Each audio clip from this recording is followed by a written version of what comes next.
Rico y el mundo. Soy Carmen Edith Acevedo y estamos en Bonita Radio. ¿En qué palo es noticia? 12 de octubre a las 5:02 de la tarde. 12 de octubre, conmemoración de la colonización y conquista de las Américas. Y en este día que se conmemora esa efeméride, estamos hablando precisamente de cómo el Partido Republicano, liderado por el presidente Donald Trump en Estados Unidos, pretende confirmar en poco más de 5 días a Amy Coney Barrett, ya me dirán ustedes si estoy bien, para el Tribunal Supremo, para ponerse los ropajes, como he dicho en ese título, de la fenecida Ruth Bader Ginsburg al Tribunal Supremo.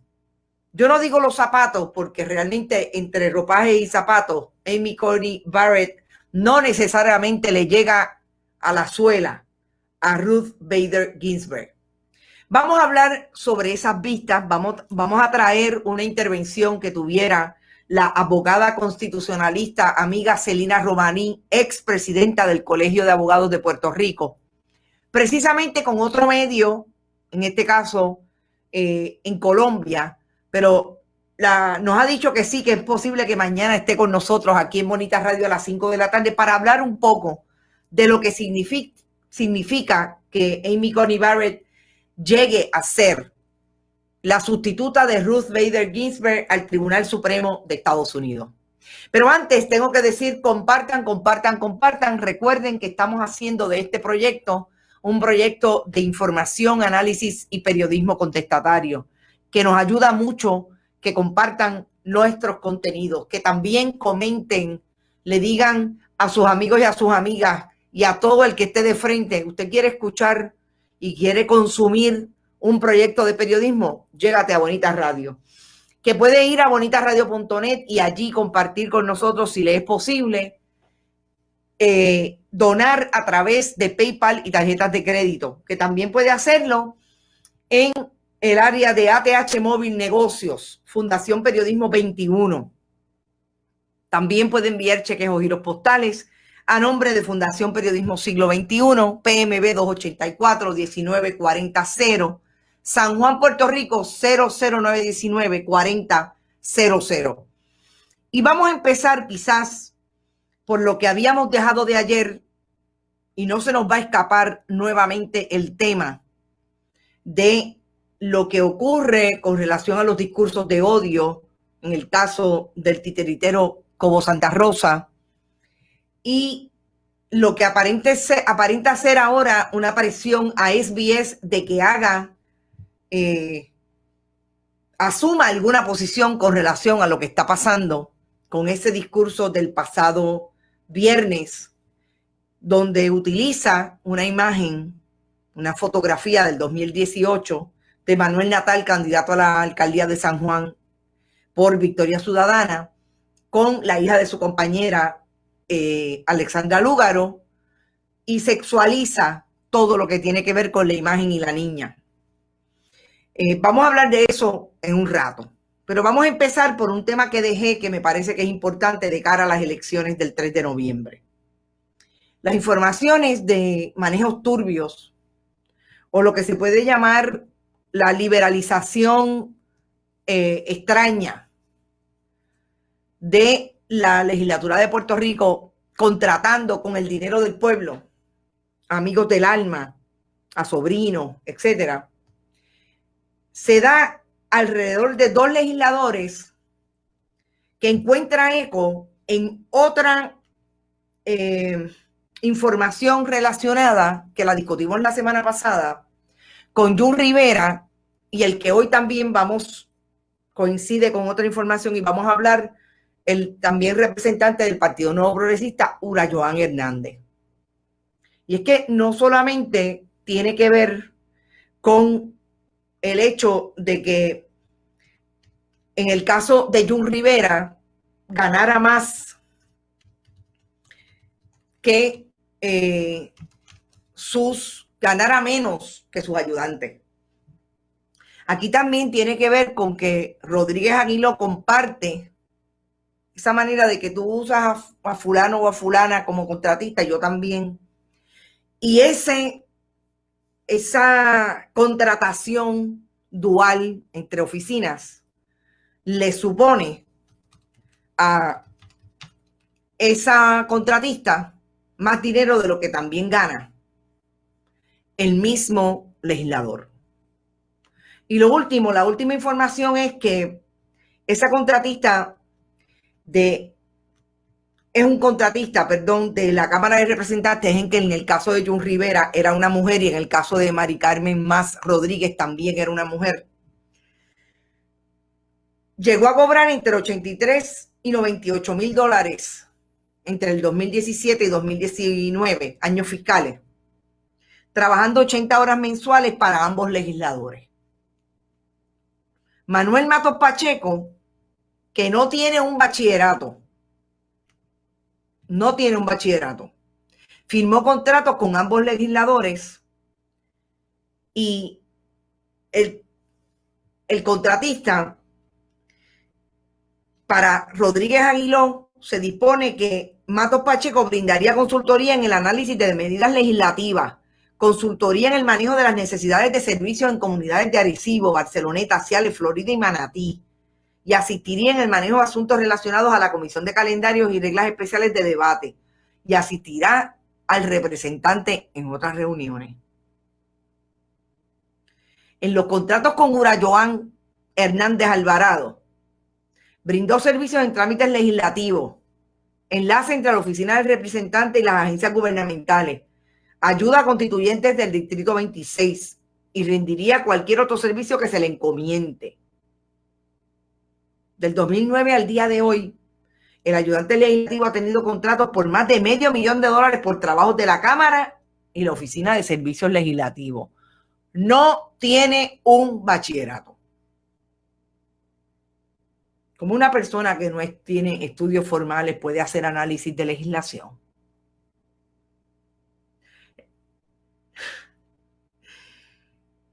No está disponible para hablar con los periodistas, Matos Pacheco. Con quien primero empezó a trabajar fue con Urayoan Hernández en el 2017. Es un vecino de Ciales, tiene contrato con Rodríguez Aguiló desde el inicio del cuatrenio, al igual que con Urayoan Hernández, y siempre tiene la misma compensación, $100 la hora.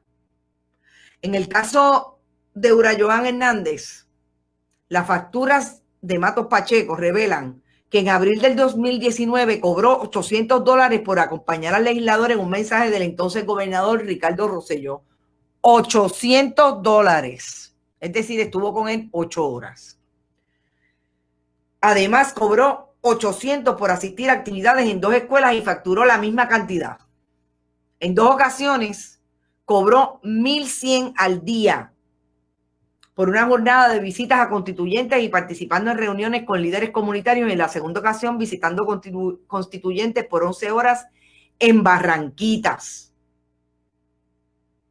El 20 de diciembre del 2018, el contratista publicó en sus redes que participó con Rodríguez Aguiló y con el alcalde de Arecibo, Carlos Molina, en actividades como una cena de Navidad, trullas navideñas y repartiendo incentivos a pescadores, todo en Arecibo. Ese día facturó $700. Oiga, hay personas en el gobierno de Puerto Rico que tienen una maestría en el área de especialidad y no cobran $100 la hora. Contratistas. Lo que a todas luces ha estado entronizado en esta administración de Tomás Rivera Chats y Carlos Johnny Méndez en la Cámara de Representantes es precisamente una jauja con los dineros del pueblo. Lo que tengo que decir que no está ausente en el Ejecutivo. Hemos visto cómo los números de contratos en el Ejecutivo, por ejemplo, una persona de comunicaciones puede cobrar lo que antes se cobraba $80, $90. Hoy, en el gobierno, que empezó en el gobierno de Luis Fortuño, en el gobierno de Ricardo Rosselló Nevares, se eleva a $150 la hora. personas que en efecto no tienen estudios universitarios en las áreas para las que son contratadas. Pero yo lo que quisiera que alguien me dijera es cómo esta persona sin un bachillerato puede hacer precisamente análisis de legislación. Y lo que no encontramos, pero aparentemente fue una expresión hoy de Carlos Johnny Méndez, es que emitió una orden administrativa para que no fueran públicas, para que no fuera público toda la información relativa con las personas y los salarios de los empleados de la Cámara de Representantes, para que no fuera público. Y hoy se vence el término que le dio al tribunal el juez Anthony Cuevas al presidente del Senado para entregarle a Eva Prado todo lo relacionado con precisamente el perfil de los empleados del Senado de Puerto Rico y su salario. ¿Qué ha pasado? No sabemos. Y yo lo que me planteo es hasta qué punto el pueblo de Puerto Rico tiene bien claro que lo que ha hecho el legislativo, en esta administración es precisamente negar lo que hace con el dinero del pueblo. Y si no es por las investigaciones de los periodistas y las investigaciones que traemos por razón de fuentes de entero crédito, porque nos podemos mover a buscar y a seguirle el rastro a lo que nos dicen, el pueblo jamás se enteraría de que lo que hay en la legislatura de Puerto Rico definitivamente es un derroche a granel con el dinero del pueblo. Dice Elba Sierra, Carmen, es que no tienen bachillerato, tienen maestría para robarle al pueblo. Es increíble. Yo también quiero saber lo que Rosa Ureña, lo que pregunta Carmen Enid, Rosa Ureña Ortiz, gracias Rosa Ureña. Qué horror, ¿cuánto más vamos a aguantar? Yo no sé, pero lo último que quiero decirles es exactamente lo que el juez Anthony Cuevas le dijo el pasado. Esta orden es de realmente hace una semana, el 29 de septiembre, ya un poco más de 10 días. La orden de mostrar causa es precisamente contra Tomás Rivera Chats, la actualización de la información sobre los empleados del Senado publicada en su página, incluyendo los empleados de las oficinas legislativas y las comisiones legislativas, del 6 de septiembre del 2019 al presente. La publicación de los salarios de todos los empleados de dicho cuerpo. La parte demandada deberá mostrar causa por la cual no se debe pedir el remedio solicitado. Tiene 10 días finales para compararse por escrito y hoy se venció. Vamos a ver, llamaremos a Eva Prado y mañana tendremos la información a ver qué pasó. El presidente de la Cámara es cómplice del robo de Tata Charbonnier y todos los que estén usando ese esquema de robo. José Pepe, eso es lo mejor. Gran parte del pueblo no se ha enterado. Lo peor realmente. Gracias, José Pepe. Albita, tienen doctorado para robar, mentir, chanchullos y manipular. Sonia Rueda, andan con gringolas, no quieren aceptar el robo descarado con nuestro dinero. Y yo vi hace un rato un mensaje que le escribe Tomás Rivera Chat dirigido al colega periodista Benjamín Torres Gotay por una columna que Benjamín escribió el domingo sobre la estadidad. Dice toda sarta de comentarios ofensivos de la relación contractual o de patrono que tiene Benjamín Torres Gotay con la familia Ferré, etcétera. Hay un súper menjunje. Yo me cuestiono ¿en qué está pensando la gente que piensa que Tomás Rivera Chatz tiene el carácter para ser juez del Tribunal Supremo? Cuando yo leí esa historia hoy, porque es casi una historia, es un Twitter, ¿verdad? Es un mensaje de Facebook. Yo decía, ¿y este hombre es el que quiere ser o el que alegan que tiene la capacidad para ser juez del Tribunal Supremo? Que se supone que tengan temple, que tengan carácter, con mucha discreción y mucha... Este es el que que lo que menos hace es utilizar sobrenombres para el compañero periodista. La verdad que está un poco difícil. ¿Y cómo lo hace? No sé cuál es el negocio. Me recuerda esa cancioncita, Rosa Ureña. Buenas tardes, Marínez Bengoa. Saludos y qué bueno que estás por ahí. Recuerden, compartan, compartan, compartan. Envíenle esta información al mundo. Vamos a hablar de periodismo un poco y vamos a hablar de lo último en la controversia, realmente más que controversia, en el posicionamiento público que asumen unos y otros con relación a lo que dijo el pasado viernes Cobo Santa Rosa a través de la muñeca. Hay que tener integridad y ética, que es lo más de que se carece. Esos son favores políticos, dice Ivonne de Los Ángeles. Saludos, Ivonne. Tomás Rivera Chat sabe que no va para el Supremo, no le conviene. Ángel Gabriel, yo estoy totalmente de acuerdo contigo. Y quienes más dicen por ahí, la legislación para juzgarlos sin derecho a fianza y si son culpables cadena perpetua, sin derecho a indulto y la confiscación de los bienes adquiridos. Ay, bendito sea Dios, ojalá. Sandra García, hay que ver qué pasa con eso. Saludos, buenas y compartí, dice Sandra. Bueno, vamos al candidato del Partido Popular, Charlie Delgado, y un comentario que hace o una posición que asume de que supuestamente está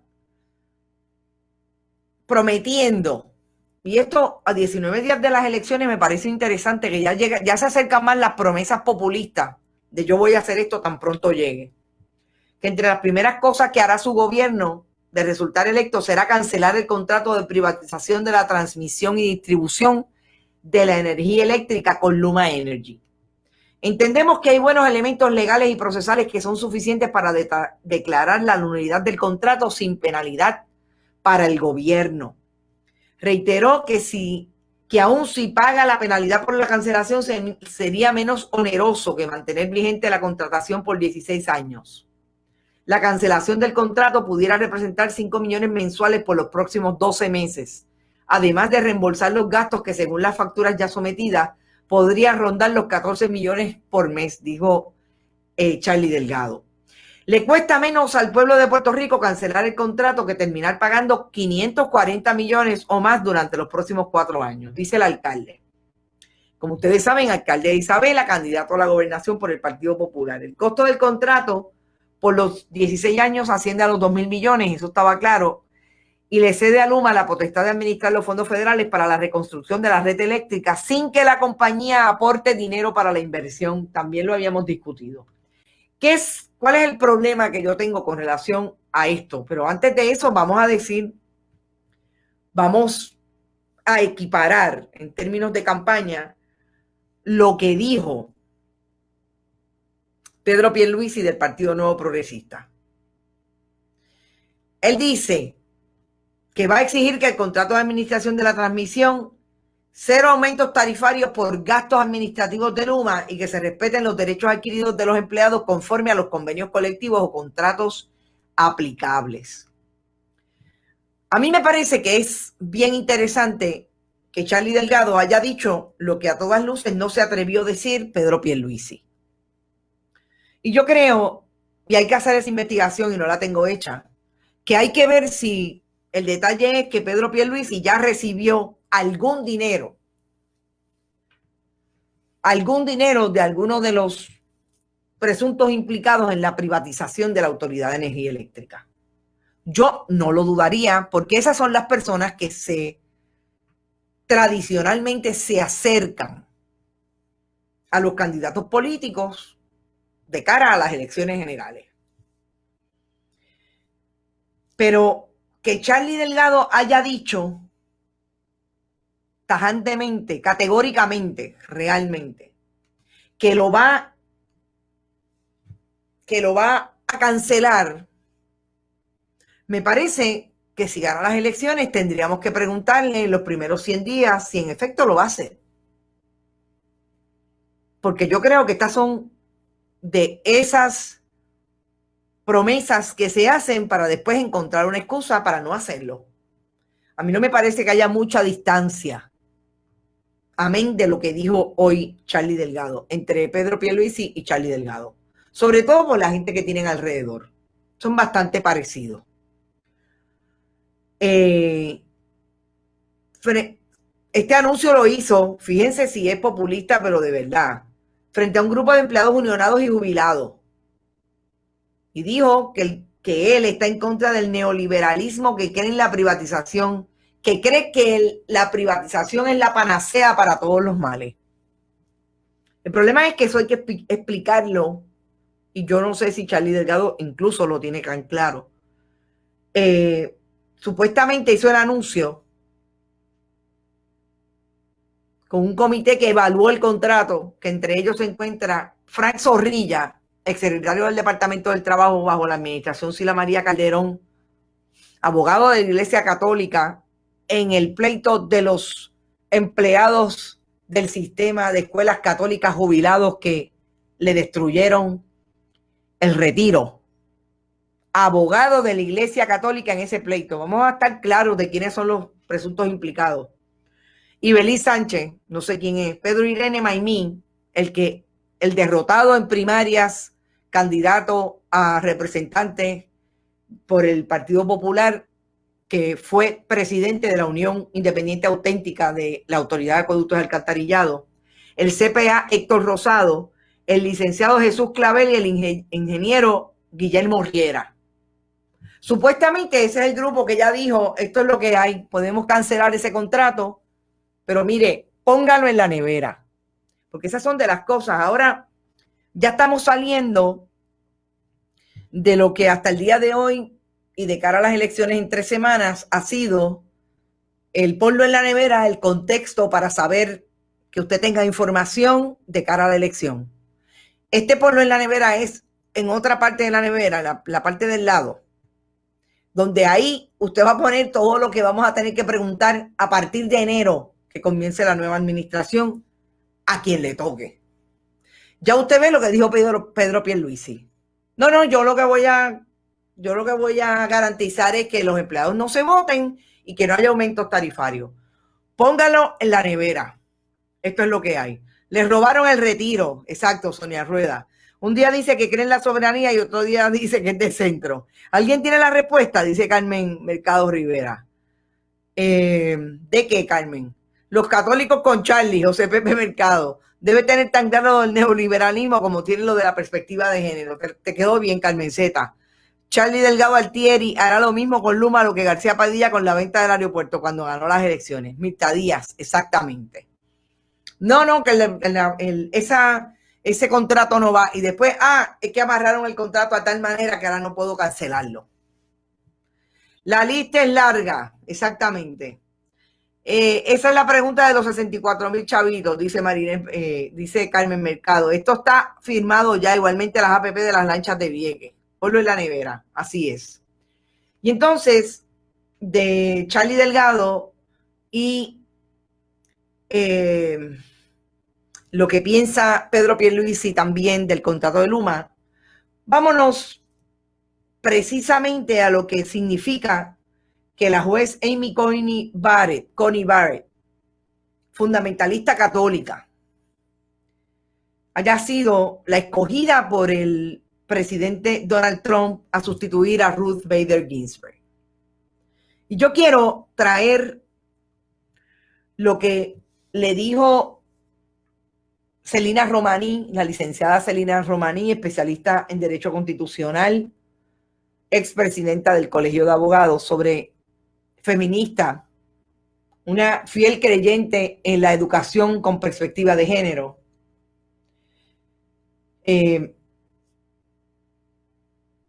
Sobre la posibilidad de que Amy Coney Barrett se convierta, lo que ella es casi, ¿verdad?, asegurado, en la próxima juez del Tribunal Supremo, y qué podríamos esperar de lo que va a hacer en términos de esas vistas.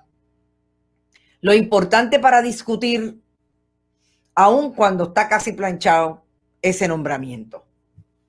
Lo que le dijo Celina Romaní a este colega periodista en Colombia, lo reprodujo de alguna manera en una columna hoy en El Nuevo Día y se fundamenta básicamente en para qué ¿Qué es lo que supone en términos reales y operacionales que el Tribunal Supremo tenga a una jueza como Amy Coney Barrett? Y ella lo pone en términos de si la interpretación que va a hacer esa jueza es precisamente una interpretación de la Constitución de los Estados Unidos, siendo literalmente, llevando ese análisis a lo que literalmente dice la Constitución vis a vis los cambios que pueden darse a nivel social para entonces suponer que esa Constitución está viva. Y me parece que, amén que no la tenemos hoy aquí, que yo espero que tengamos mañana, podemos adelantar esta discusión y mañana profundizar con la licenciada en lo que ella cree podría estar pasando, porque incluso el colega periodista le pregunta si hay una posibilidad, como se ha discutido, de ganar los demócratas en Estados Unidos, eleven el número de jueces para tratar de que haya un balance ideológico y no la derecha de la derecha que va a suponer cuando aprueben el nombramiento de Amy Coney Barrett. Así que vamos a escuchar a la licenciada Celina Romarí y volvemos al análisis. Las audiencias con miras a la confirmación de la jueza Amy Coney Barrett a la Corte Suprema de Estados Unidos en reemplazo de la fallecida Ruth Bader Ginsburg.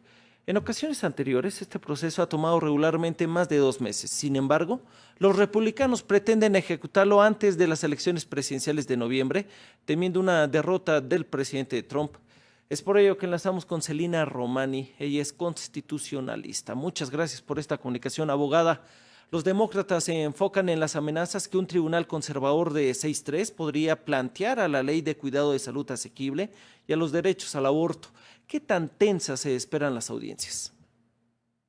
Bueno, yo creo que una de las cosas más importantes, como tú acabas de señalar, es el hecho de que se están dando en un contexto que no tiene precedentes, cuando en este momento toda la población está votando, mucha de la población votando por adelantado. O sea que el mandato que se supone que sea que un presidente puede nombrar a una y nominar a una juez o un juez del Tribunal Supremo, refleja que tiene el apoyo del pueblo, y en este momento eso está incierto. Pero yo me imagino que los demócratas tratarán de evitar hablar sobre los issues de religión, en donde se ha atacado mucho que ella es una católica ferviente, pero también muy conservadora dentro del catolicismo.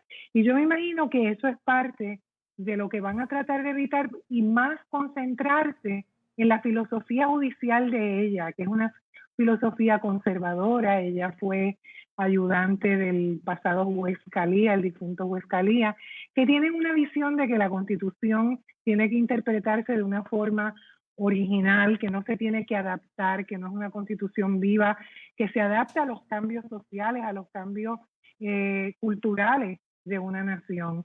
Y también recordar, y yo me imagino que se lo van a recordar, que la Constitución es parte de un andamiaje de protección a los derechos de los individuos y las minorías.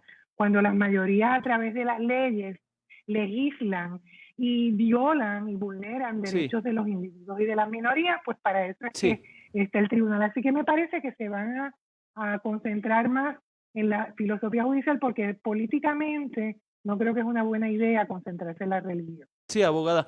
¿Y tienen los demócratas alguna posibilidad de detener la confirmación? Si no pueden hacerlo, ¿qué opinión le merece la posibilidad de agregar nuevos escaños a la Corte Suprema? Y es que esto ya parece una posibilidad si los demócratas toman el control. Sí, o sea, esa es una posibilidad que se está planteando. Nadie la acepta todavía porque dicen que es muy prematuro, y además yo creo que pudiera también afectar en el electorado las elecciones, y por eso el candidato Biden y la propia candidata vicepresidencial Kamala Harris no han querido abundar sobre eso, pero esa es una estrategia que pudiera realmente tener a su disposición el Partido Demócrata si gana y obtiene la mayoría en el Senado, porque esta sería la primera vez con el nombramiento de esta jueza que se consolida de una manera significativa una visión conservadora de la Constitución, una visión conservadora de cuál es el rol del Tribunal Supremo y un ir atrás en muchos de los derechos que se han logrado reconocer por ese mismo tribunal. Muy bien, abogada, pues muchas gracias por esta comunicación. Ella es Celina Romani, constitucionalista. Y vamos a otros temas, y es que con motivo de la iniciativa...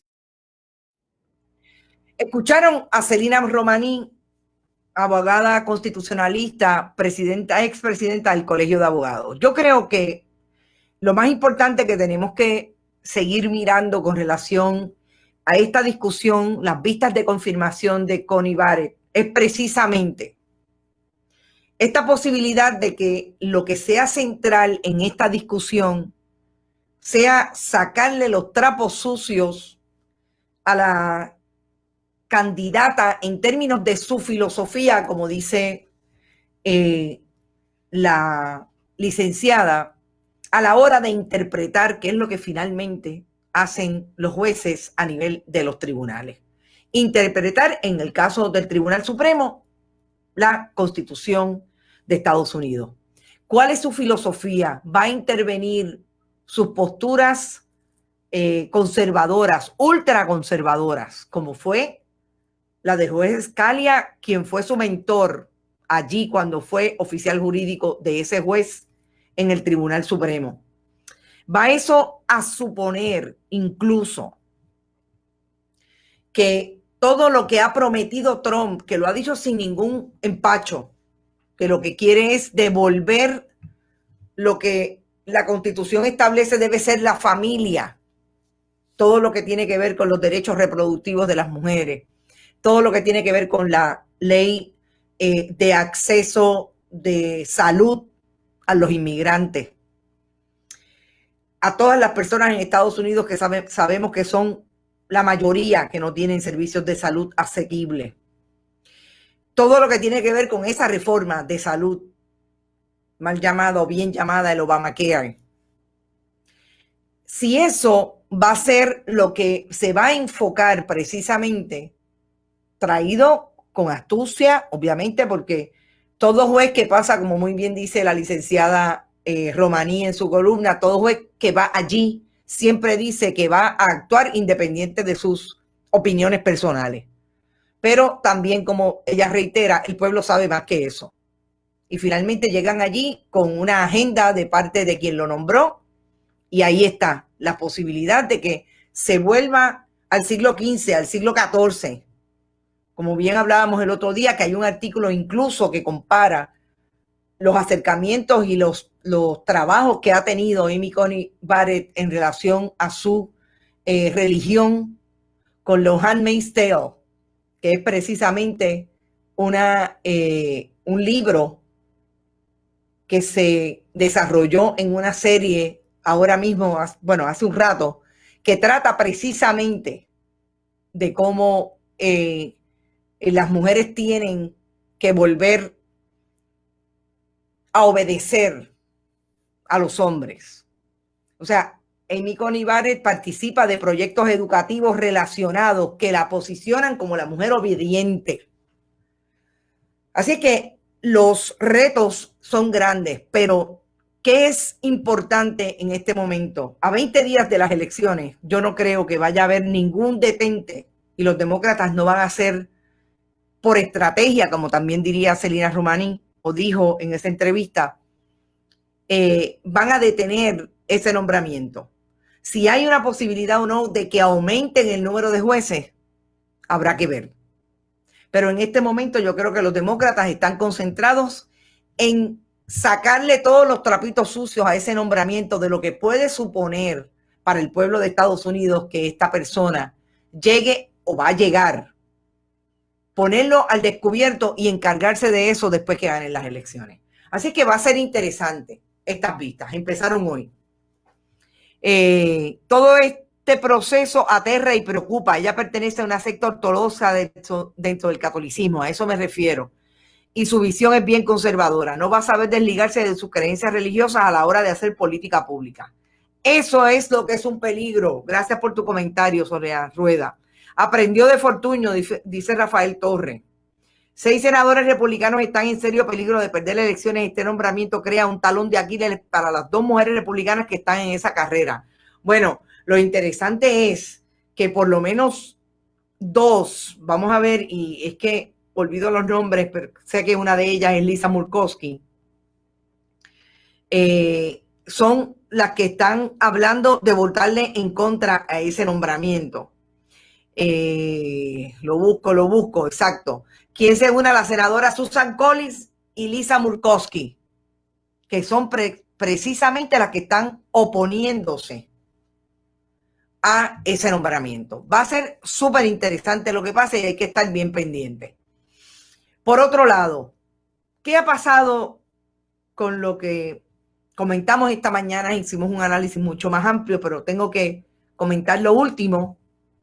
Y es que en relación a todo lo que generó la posición, el video de 22 minutos que hiciera, o la intervención de 22 minutos que hiciera en su programa, Cobo Santa Rosa, el titiritero de la Comay. Hoy yo hablé muy temprano con la relacionista pública y amiga de SBS Puerto Rico, Michelle Torres, y me dijo claramente que ahí no se iban a hacer ningún comentario hasta que los abogados no recibieran o analizaran toda la información relacionada, porque precisamente la producción de ese programa es una independiente que tiene un contrato que incluso no se originó en Puerto Rico. Interesante. Se originó en SBS Miami con el director o el dueño de esa corporación en Miami, el señor Alarcón. Es interesante que SBS Puerto Rico no se exprese en lo que a todas luces se está llevando en realidad su marca. Todo lo que pase con cualquier programa, no solamente con ese programa, todo lo que pase con un programa que esté en la emisora. Y ya hoy hubo manifestaciones de diferentes personas o por lo menos un intento en el área donde opera SBS en Puerto Rico. Raúl Alarcón es el dueño de SBS y esto es parte, lo que estamos colocando de imagen, es parte de una imagen que está reproducida hoy en las redes, precisamente llamando la atención de quién le paga a Cobo Santa Rosa. Y es supuestamente, y negoció con él el contrato, Ricardo Alarcón. Decía que las operaciones de SBS están en un área en Guaynabo, que es un área industrial que tiene acceso controlado, y de hecho hubo seguridad alrededor de esa área porque iban a haber, no sé si las hubo, manifestaciones en contra de lo que pasó allí el viernes con esta imagen de la hija de Alexandra Lúgaro y todo lo que supuso ese discurso de Cobo Santa Rosa con relación a la candidata del partido Victoria Ciudadana. Me llama la atención que no haya manifestaciones de SBS y me imagino que el riesgo es calculado, porque yo creo que la marca se va a enredar con la otra marca que en este caso tiene que ver con Cobo Santa Rosa. Por otro lado, hay una nota que también se produce hoy de la colega Rosalina Marrero, que habla de que se le prohibió a los talentos de SBS, Nación Z Primetime, Meganoche con Héctor Marcano, que comenten sobre lo que se ha dicho con relación al titiritero y su personaje sobre la hija de la candidata a la gobernación, Alexandra Lúgaro. Una fuente de Rosalina, la colega periodista, confirmó la advertencia. La buena noticia, envió una comunicación escrita que establece que por razones contractuales con SBS queda totalmente prohibido tocar cualquier tema que vincula la situación actual entre el programa La Comay, Santa Rosa y la licenciada Lúgaro. El incumplir con esto atenta contra el buen funcionamiento de la empresa y puede incurrir en acciones disciplinarias. Esto aplica a los programas de La Buena Noticia, a sus propiedades, Nación Z Prime Time, Medianoche, wow, y Héctor Marcano. La advertencia es extensiva a las redes sociales de los talentos y recursos de estos programas. Este diario que hizo una declaración oficial de SBS respecto a la situación, pero la relacionista Michelle Torres me dijo lo que yo les dije. Por el momento no lo puedo comentar, es que todo está en manos de abogados por ser un programa independiente que tiene contrato. Entonces, ustedes me dirán, a las 5:30 de la tarde era la manifestación en el Parque Amelia, donde opera SBS. Yo creo que hay otro asunto que llamó la atención, y es que como parte de todo esto hay una discusión, o por lo menos personas han identificado, otros medios han identificado a lo que se produce en ese programa del titiritero Cobo Santa Rosa, lo han identificado como periodismo y le han ubicado la coletilla de provocador. A mí me parece que lo que sí bien hizo ese comentario de esa otra publicación es por provocar una discusión que ha sido vieja en Puerto Rico sobre si en efecto Cobo Santa Rosa y su programa produce información periodística. De que produce información, produce información. Lo que pasa es que, y lo comenté con un colega antes de entrar y fue breve, pero también llamé a la persona que hiciera esta manifestación y me dio algunas ideas de por qué colocó esa información. Y yo voy a reproducir lo que le dije. Lo que pasa es que Puerto Rico hace mucho tiempo sufre, y no solamente Puerto Rico, el mundo entero, de lo que estas nuevas tendencias en los medios de comunicación tradicionales se colocan en el reality, en el comentario, como si estuvieran alrededor de una mesa en la casa, y no está traído de la manera que en efecto los periodistas producimos información. Porque si usted quiere hablar de lo que es el proyecto de contenido de Alexandra Lúgaro como candidata a la gobernación, usted lo trae en ese contexto.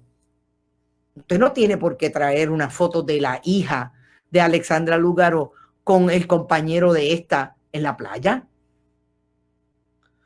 Entonces, ahí es que se desvirtúa. Ah, si es pseudo periodismo, como ha dicho, creo que Iris Alicea, claro, me da la impresión de que están hablando de pseudo periodismo. Pero el periodismo como lo conocemos, de que usted se sienta y usted hace su análisis, y fue una palabra que utilicé con el amigo que verbalizó o escribió, y no voy a decir todavía quién es porque realmente me dijo que había escrito otros 2 posts. Voy a ver ese contexto y quizás mañana lo hablamos con nombre y apellido. Pero sí puedo decir lo que le dije.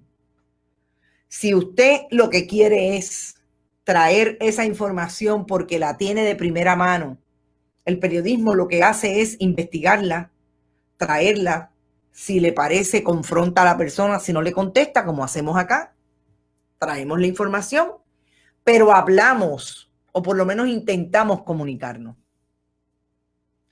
Pero no traer el contexto adecuado de las informaciones, perdóneme, es un servicio flaco que no se le puede llamar periodismo.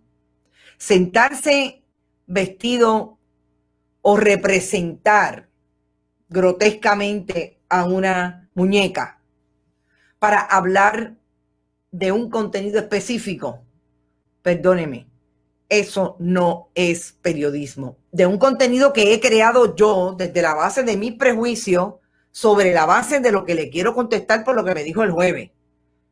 Y le voy a contestar con esto. Idealizando y, en efecto, sexualizando una imagen sin que eso es lo que esté ahí planteado. No creo que sea periodismo. Así que yo creo que todas estas conversaciones que se están dando alrededor de este tema, una vez más ponen al descubierto qué es lo que queremos hacer, cómo es que queremos traer la información, cómo es que queremos en Puerto Rico volver a un periodismo que pueda dar y tener la capacidad de influenciar positivamente el desarrollo del país. Fíjense que no hablamos de una u otra parte, influenciar el desarrollo del país. Y cuando se desarrolla es hacia el frente, nunca hacia atrás. Es explicar por qué es nefasto. Es traer la información de quién es Amy Coney Barrett para que el pueblo se plantee si vamos para el frente con ese nombramiento, vamos para atrás. Vamos para el frente con productores que no tienen la más mínima idea de lo que es el periodismo, pero producen programas de contenido que la gente confunde con ser periodismo y finalmente lo que están defendiendo son los contratos que tienen con. Entonces ahí es que empezamos a dilucidar. ¿Periodismo? No. Y que conste que no es que los periodistas no podamos ser, ni las personas que estudiamos comunicaciones y nos queremos dedicar y seguir dedicándonos a este esfuerzo, no podamos ser los dueños o los que participen del proyecto económico de un medio de comunicación. No es eso. Es que tenemos que llamarlo como tal. Que usted quiere traer las contradicciones de una candidata, de un candidato, tráigalas en el contexto correcto. No creo que tenga por qué entrar. ¿A quién es su familia o cómo van a la playa o cómo dejan de ir a la playa? Porque es mucho más lo que hizo Cobo Santa Rosa el pasado viernes. Así que seguimos en la discusión, son las 5:49, nos tenemos que ir, pero recuerden, nosotros vamos a seguir insistiendo en este tema, vamos a ver en qué para, vamos a ver lo que pasa esta tarde, vamos a insistir a ver si SBS dice algo. Me parece que eso de los talentos de los otros programas dice mucho, Ley de Mordaza, de cómo van a manejar ese tema. Que recuerde que mañana a las 11 de la mañana tenemos un Esto es lo Último, traeremos la información y manejaremos otros temas. Y tengo que decirles que en efecto, lo que dije ahorita, Carlos Johnny Méndez firmó una orden administrativa para mantener en secreto los expedientes de personal de la Cámara. ¡Bah! ¿Qué ocultan? Vamos a ver en qué queda lo del... Así que nos vemos mañana a las 11 de la mañana. Recuerden, bonitasradio.net, allí usted puede donar PayPal y tarjetas de crédito, que puede ir a Fundación Periodismo 21, ATH Móvil, y allí donar para continuar y poder continuar con este esfuerzo. La Fundación Sin Fines de Lucro va a ser la que traiga a Bonita Radio todos los contenidos que vamos a reproducir vamos a producir y a reproducir en esta herramienta de comunicación virtual. Que recuerden que también pueden ir a través de cheques o giros postales. Fundación Periodismo Siglo XXI, PMB 284. P.O. Box 19400, San Juan, Puerto Rico, 00919-4000. Mañana nos vemos en Esto es lo Último. Éxito, que descansen y hasta mañana.